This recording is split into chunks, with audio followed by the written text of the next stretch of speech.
If an avoidant keeps showing up in your thoughts every day, there is usually more to it than simple attachment. It does not automatically mean you're stuck, needy, or incapable of moving forward.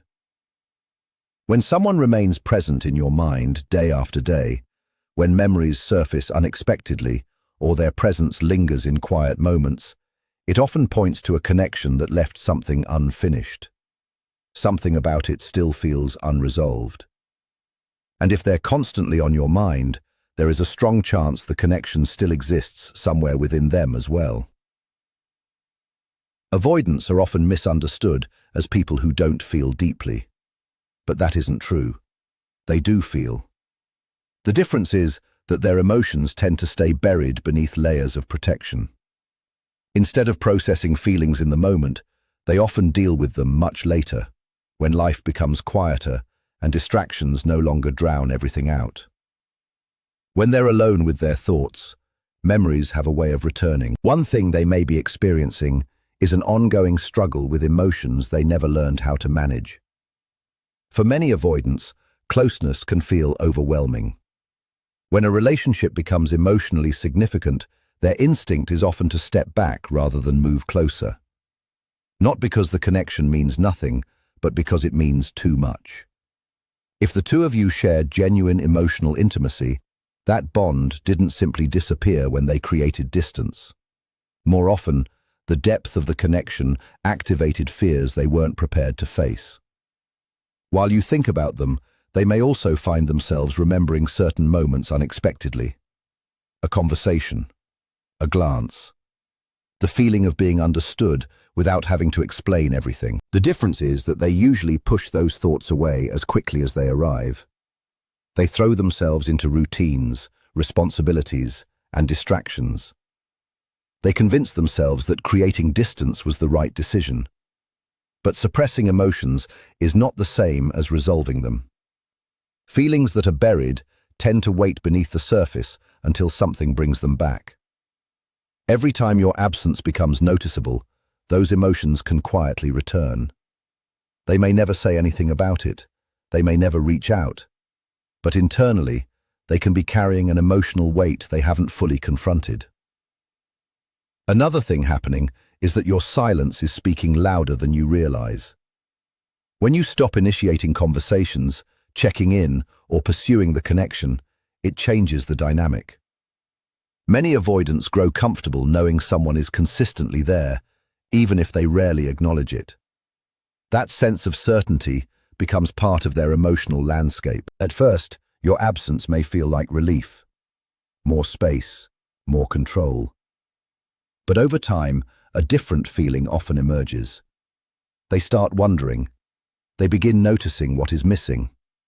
They may find themselves checking their phone more often. They may wonder whether you're moving forward without them. The energy you once brought into their life no longer appears, and that absence becomes impossible to ignore. What makes silence powerful is that it creates room for unanswered questions. Unlike arguments, silence leaves space for imagination. And imagination often forces people to confront possibilities they have been avoiding. They begin wondering whether you've truly let go, whether you're emotionally detaching, whether they've pushed things beyond repair. Your silence becomes a reflection, and what they see there is not always comfortable. At the same time, they may be slowly realizing how uncommon your connection actually was. When someone accepts an avoidant without constantly trying to change them, it leaves a lasting impression. If you offered patience, understanding, and respect for their need for space, that kind of emotional safety is difficult to find. As time passes and they encounter other people, comparisons often happen naturally. New conversations may feel pleasant, but something is missing. The effortless understanding you shared becomes harder to replace than they expected. They may notice that others don't understand their silences the way you did. They may miss the way you handled difficult moments without turning everything into conflict. Gradually, they start recognizing the value of what they once had. Regret rarely arrives all at once. More often, it appears quietly. A memory surfaces unexpectedly, A familiar thought brings warmth instead of indifference. A realization settles in that your connection was not something easily recreated. And once that awareness takes hold, it tends to stay. At the same time, many avoidants become experts at appearing unaffected while carrying far more beneath the surface than anyone realizes. They can continue working, socializing, and maintaining normal routines while hiding what they're feeling. From the outside, everything looks fine. Internally, however, a different story may be unfolding. Rather than expressing pain, they absorb it. Rather than admitting they miss someone, they convince themselves they shouldn't. Vulnerability feels risky, so they keep everything contained. But emotions don't disappear simply because they're ignored. Over time, that pressure often reveals itself in unexpected ways. Restlessness, irritability, sleepless nights, sudden waves of nostalgia that catch them off guard. They may revisit old conversations and quickly close them. They may check on you from a distance and immediately pretend it meant nothing. Deep down, they may even hope you make the first move because it feels safer than risking rejection themselves. Beneath the independence, the pride, and the emotional walls is still a person who was affected by the connection. And when someone remains on your mind day after day, it is often because the emotional bond was never fully resolved. Some connections leave traces behind, especially when there was genuine love, genuine care, and an ending shaped more by fear than by a lack of feeling. So if you find yourself wondering why this person continues to occupy your mind day after day, remember something important. Avoidants are not as disconnected from their emotions as they often appear. They don't necessarily escape their feelings. More often, they postpone them. They bury them beneath logic, distractions, and carefully constructed defenses. But eventually, when life slows down and there is nothing left to distract them, those emotions have a way of returning. In quiet moments, in empty rooms, and during long nights when their guard is lower, they are often forced to face what they have been avoiding. And sometimes the emotions they experience are every bit as powerful as your own. The fifth thing happening beneath the surface is a constant battle with their own protective pride. Many people mistake an avoidant's ego for arrogance, but in reality, it is often a defense mechanism. Long before they met you, they learned to protect themselves from disappointment, rejection, and emotional exposure. That protective layer tells them to stay composed, stay independent, and never reveal too much. So when the urge to contact you appears, and it does appear more often than you might think, that internal defense immediately pushes back. They may stare at your name on their screen. They may even start writing a message, something simple, something honest. Then they stop themselves. Not because they feel nothing, because feeling something matters too much. Their mind immediately begins running through possibilities. What if you don't answer? What if you've already moved on? What if your response confirms their worst fears? Their protective side tells them that staying silent is safer than risking disappointment. Meanwhile, another part of them wonders whether one message could change everything. Living between those two opposing voices is exhausting, and as more time passes, that struggle becomes heavier. Eventually, it is no longer just about protecting pride. It becomes about confronting the possibility that they may have let something meaningful slip away. The sixth thing they experience is a form of emotional withdrawal they never fully anticipated. Even when they acted distant, your presence likely became woven into their everyday emotional life. Your consistency, your attention, your familiar energy created a sense of comfort they may not have consciously recognized at the time. Avoidants often form attachments without fully realizing how deeply those attachments have grown. When that connection suddenly disappears, their nervous system notices the absence before their mind does. At first, they focus on the benefits of space, more freedom, less pressure, more control.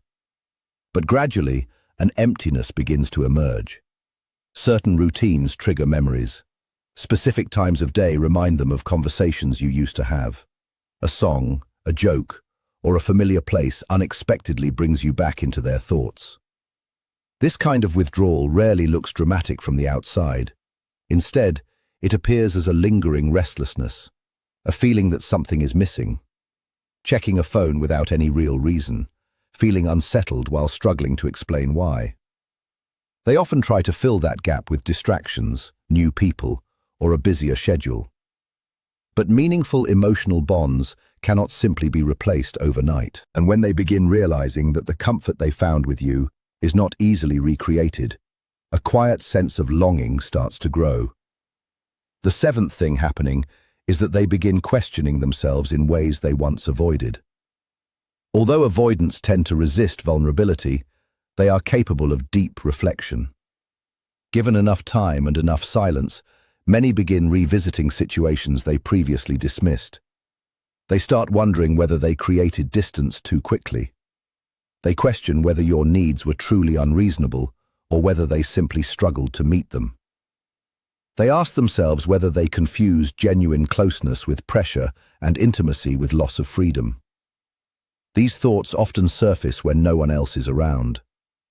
During late-night reflection, memories return. They remember conversations where you tried to explain your feelings. They remember your patience. They remember the effort you made to understand them. Slowly, they begin recognizing patterns they once ignored. That realization can be uncomfortable because self-awareness often comes with responsibility. It requires admitting that some of the pain could have been prevented. Yet personal growth frequently begins in those uncomfortable moments. So if you're wondering whether they ever reflect on what happened, the answer is often yes. They simply do it privately. They may not immediately reach out. They may not know how to express what they've realized. But internally, their understanding of the situation can continue growing long after the connection ended. The eighth thing happening is that they may be paying more attention than you realize. Distance does not always mean indifference. Avoidants are often curious even when they remain silent. They may quietly check your social media, notice changes in your life, or pay attention to signs that you're moving forward. They watch from a distance without announcing it. They notice if you seem happier. They notice if someone new enters your world. They notice shifts in your energy and attitude. And every observation can stir emotions they weren't expecting. Sometimes a quiet form of jealousy appears, not dramatic or obvious but subtle. A brief sting at the thought of someone else occupying the place they once held. They wonder whether you're forgetting them. They wonder whether you're becoming stronger without them.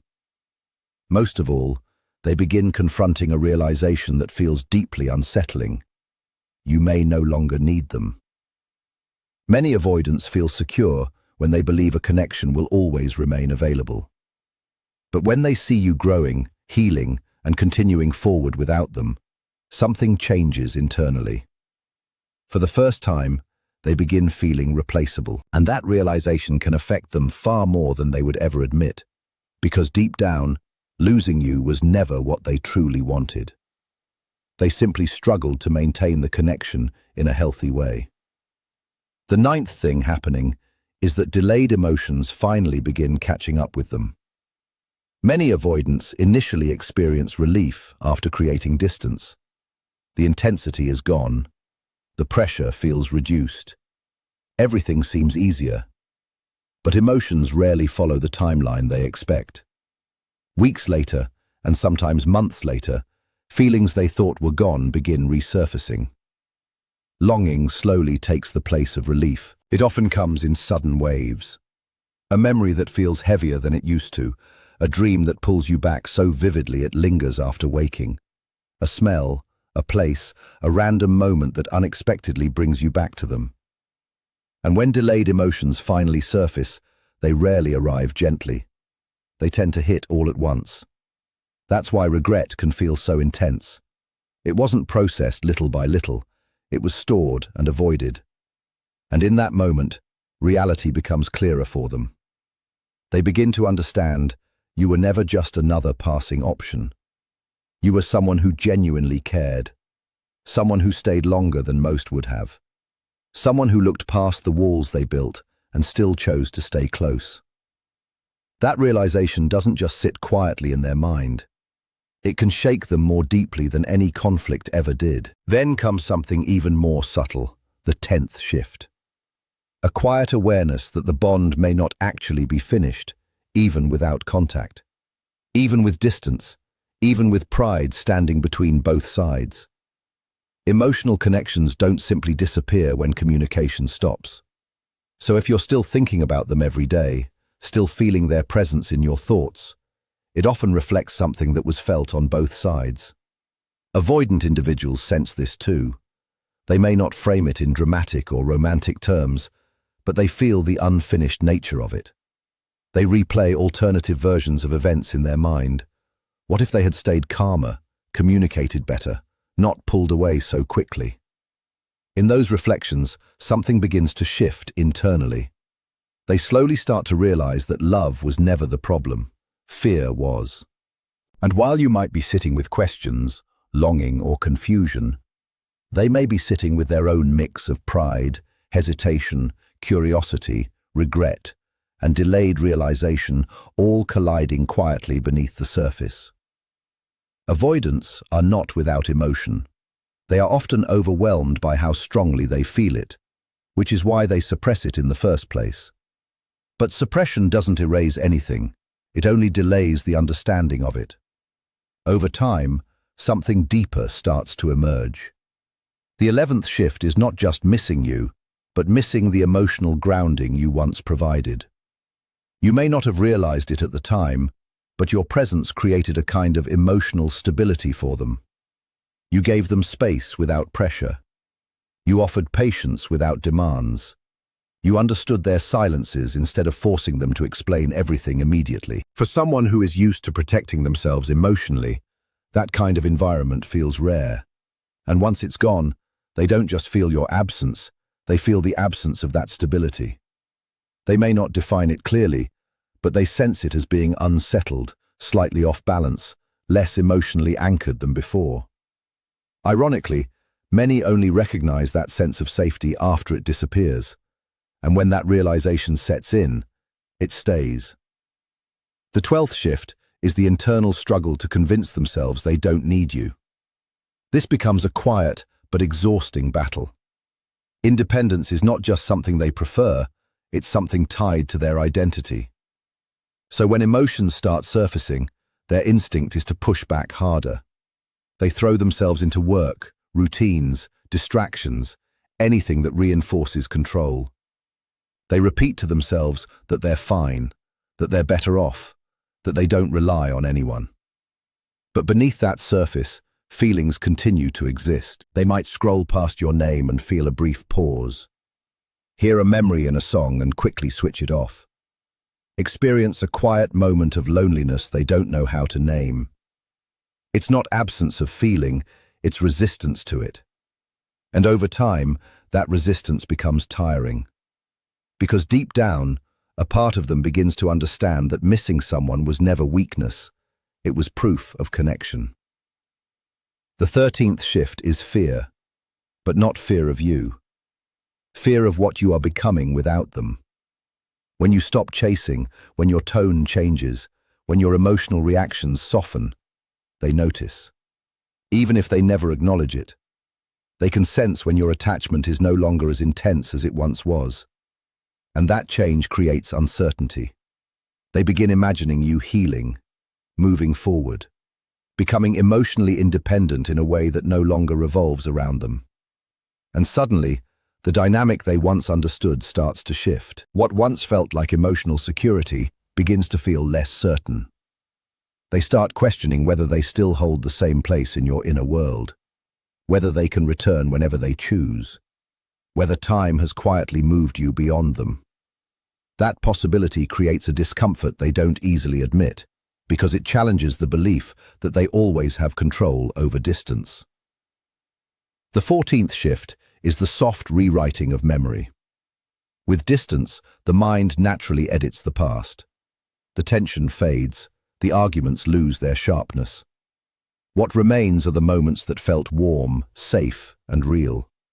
Laughter, intimacy, understanding, the small details that once felt ordinary but now feel meaningful. And slowly, the past stops feeling complicated and starts feeling precious. They begin remembering not just what happened, but how it felt to be understood by you.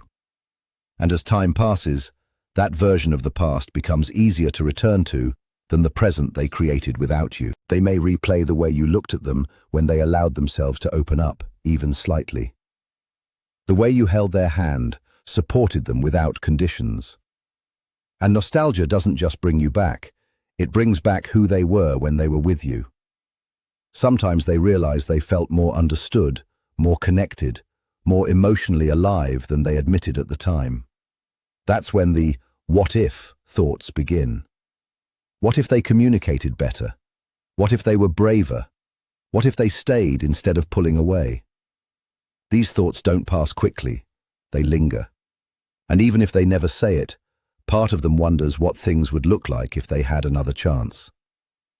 Then comes a deeper shift, how they understand love itself. Many avoidants grow up believing closeness means losing control and vulnerability leads to pain.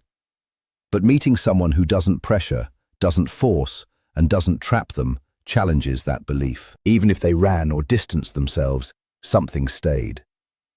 With time and your absence, that turns into understanding. They begin to see love doesn't suffocate, intimacy doesn't erase independence, and being cared for isn't a threat. It can be safety. This realization builds slowly through silence, reflection, loneliness, and missed chances. But when it forms, it becomes undeniable. What you shared was real. You were real. It mattered. So if you think of them daily, understand this. Connections like that don't exist one-sided. You don't carry someone in your mind without leaving something behind in theirs. While you feel longing, they may be feeling ego battles, withdrawal, nostalgia, fear, regret, and delayed awareness all at once. Avoidants are not emotionless, they are overwhelmed. Silence is not emptiness, it's unspoken processing. Distance is not indifference, it's fear and emotional overload. And if they are on your mind daily, it is often because you are on theirs too. The 16th shift is emotional detachment being felt. When you stop over-explaining, stop chasing, stop reacting the same way, the silence feels different. Avoidants notice this shift immediately. Your calmness replaces the emotional intensity they once relied on as proof of your attachment. And that calmness unsettles them because it feels like loss of access to you. The 17th shift is internal conflict. One part of them wants connection, your voice, your presence. Another part fears vulnerability. So they stay stuck, thinking, not acting. Longing appears, then is buried under logic. Emotion rises, then is suppressed again. It becomes exhausting. The 18th shift is waiting. They observe quietly, reading your posts, your tone, your absence. Not openly reaching out, but looking for signs it's still safe to. They hope for something small that opens a door without forcing emotional exposure. The 19th shift is slow emotional growth. Distance forces reflection. They begin noticing their patterns, how fear drives withdrawal, how closeness triggers avoidance. They slowly realize love isn't danger, vulnerability isn't weakness, and closeness doesn't mean losing themselves. Often, you are the catalyst for that realization. The 20th shift is acceptance. Quiet, internal, unspoken, they know it was real. They know you mattered. You become a memory that shaped them. And so, if they are on your mind every day, understand this. Bonds like that are rarely one-sided. You don't think of someone daily without having been felt in return. Avoidance may delay, deny, or suppress, but they are not untouched. Behind silence, emotion moves. Behind pride, reflection grows. Behind distance, something human continues unfolding. And while you wonder what you meant to them, the truth is layered. You mattered. You left an imprint. And that kind of impact doesn't disappear. It evolves.